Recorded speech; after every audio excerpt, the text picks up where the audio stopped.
Oke, assalamualaikum warahmatullahi wabarakatuh. Nah, selamat pagi teman-teman. Pada kesempatan kali ini kita akan membahas tentang selang atau interval sebelum kita membahas pertidaksamaan nilai mutlak.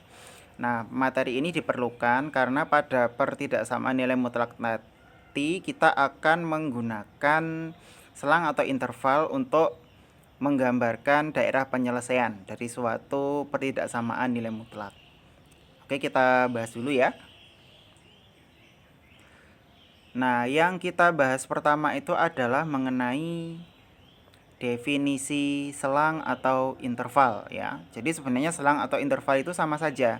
Seperti halnya dia itu adalah sebuah sinonim ya. Jadi sinonimnya selang itu adalah interval, sama aja. Nah, definisinya bagaimana?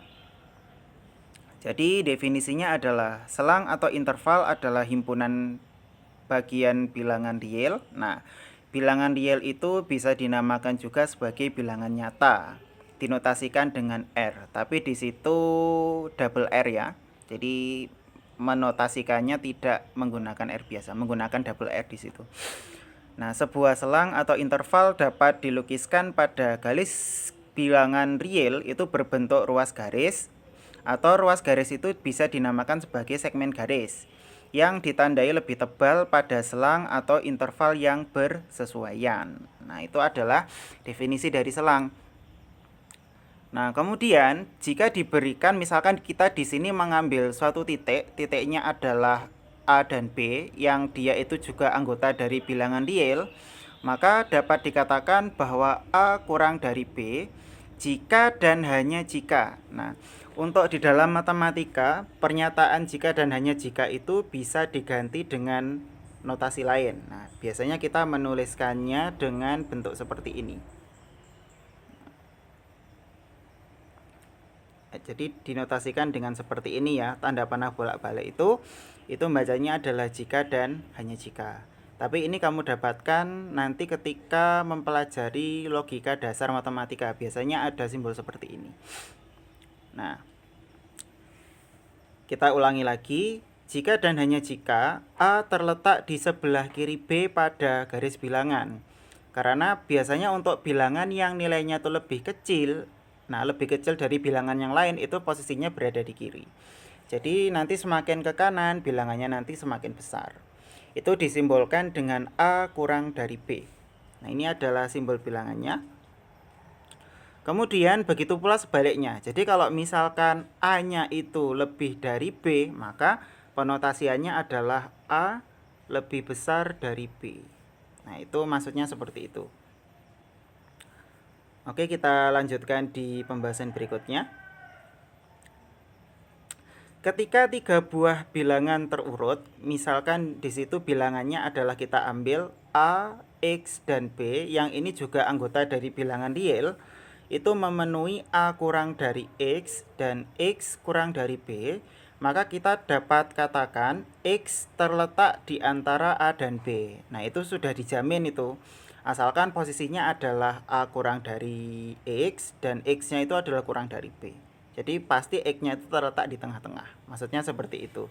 Dituliskan A kurang dari X, maksud saya, terus kemudian kurang dari B.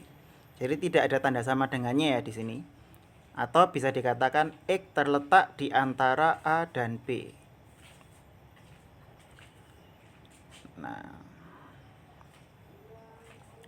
Nah, kemudian untuk pembahasan selanjutnya kita akan membahas tentang jenis dari interval. Nah, secara umum interval itu terbagi menjadi dua ya.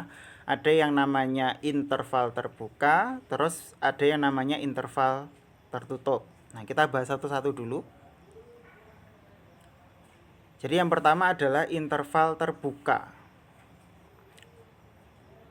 Nah, himpunan semua bilangan real di antara A dan B disebut sebagai interval terbuka di antara A dan B itu dinotasikan dengan A, B. Nah, ini penotasiannya menggunakan kurung biasa ya.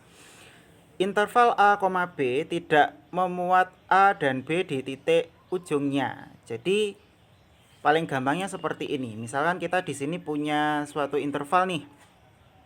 Nah, interval A, B itu bisa dituliskan juga A kurang dari X kurang dari B.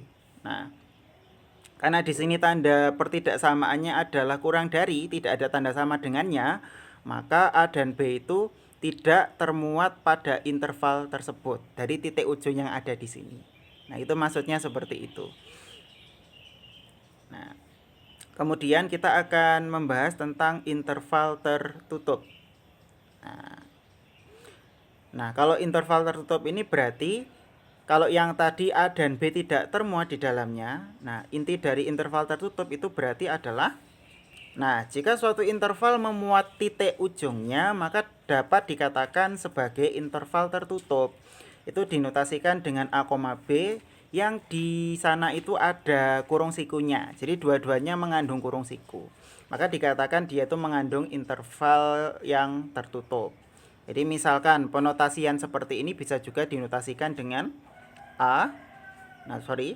Misalkan di sini ada A kurang dari sama dengan X kurang dari sama dengan B. Jadi bisa dinotasikan seperti ini. Ini adalah masuk ke dalam interval tertutup. Maka A dan B itu termasuk di dalamnya gitu loh maksudnya. Sebagai titik ujungnya tadi. Nah, terus kemudian ada catatannya di sini. Nah, catatannya bagaimana? Ini kita bahas.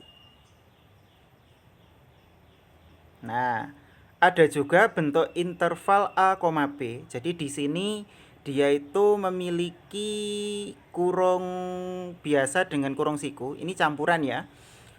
Di situ ada A, B, sama-sama A, B, tapi di situ diawali dari selang terbuka, terus kemudian tertutup, tertutup terbuka.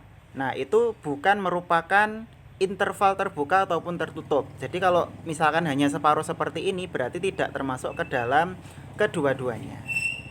Jadi seperti itu. Oke, cukup sekian pada pembahasan pada part ini. Akan saya lanjutkan pada part berikutnya. Wassalamualaikum warahmatullahi wabarakatuh.